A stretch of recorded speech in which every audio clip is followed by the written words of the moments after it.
Actu officiel bis ni ki tey daal jàpp leen dootu leen amati benn jaaxle si wàllu info bu gaaw te wóor.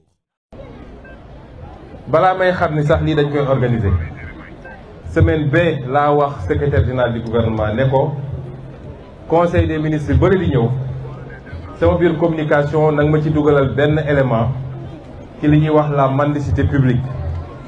mooy taxawaalu bi di yelwaan ci mbedd mi. du xale yi rek ñooy yelwaan ci mbedd mi waaye gis nañ ni bëri nañ ci lool te kenn ci ñun ñaano yàlla am doom ci sedd bi mu nekk ci feu rouge yi sol yére yu oyof nekk exposé ci danger yu dul jeex di tàllal loxo pour am ku muy yóbbul kan moo ko bëgg fii. kon loolu ñun ñëpp société bi yëpp war nañoo d'accord ni lii du yoon. amul dara lu ko mën a justifier sànq madame la ministre bi ñuy dox di ñëw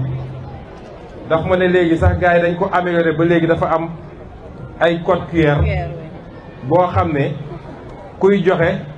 mën nga def transfert direct ki ko war a jot ko fi mu nekk te xale bi du gis xaalis bi.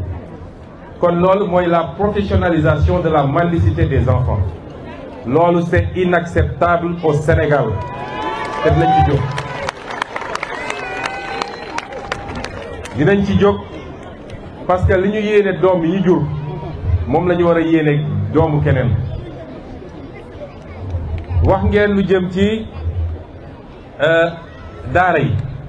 yéen xam ngeen ni son excellence le président de la République bi mu toogee ba léegi mbirum daara da koo def priorité.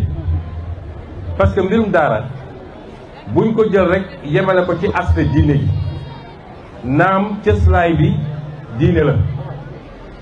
waaye dafa dépassé loolu parce que ñooñu nekk ci daara yi ñoom ñooy la force vive du pays ñoo war a nekk ëllëg ñiy développer réew bi tamit kon dañu am les mêmes droits à une formation de qualité ba ku jóge ci daara ga war ngaa mën a insérer wu facilement ci bépp bërëbu liggéey nekk koo xam ne da ngay andi sa valeur ajoutée ci société bi. loolu moo tax bi président toogee ba léegi. dégg ngeen ci communication conseil des ministres gis ngeen journée yi mu organisé gis ngeen initiative yi ñu jël pour la modernisation des daara semaine bii ñu nekk ñu génn nii rek wala ñu nekk nii dalal naa fi ay initiative fii ci primature muy li ñu bëgg a def ci modernisation bi fexe ba léegi digitalisation bi ñu dugal ko ci njàngum daara niñ koy defee ci réew yu bëree bëri ay émirats arabes ay Qatar ay feneen ak feneen nit ñi di mokkal alquran ndongo gu nekk mën a yor tablette am kiy jàngale nekk muy jàngale di leen jàngal te duñu am exposition warula leen dajale ci bërëb boo xam ne mënoo leen fa dajale. ñi am kattan gi nga xam ne mën nañu dajale ay xale ci bërëb ñu def ko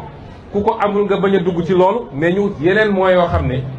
li am solo mooy na njàngale bi yegg ki war a jàng ki war a mokkal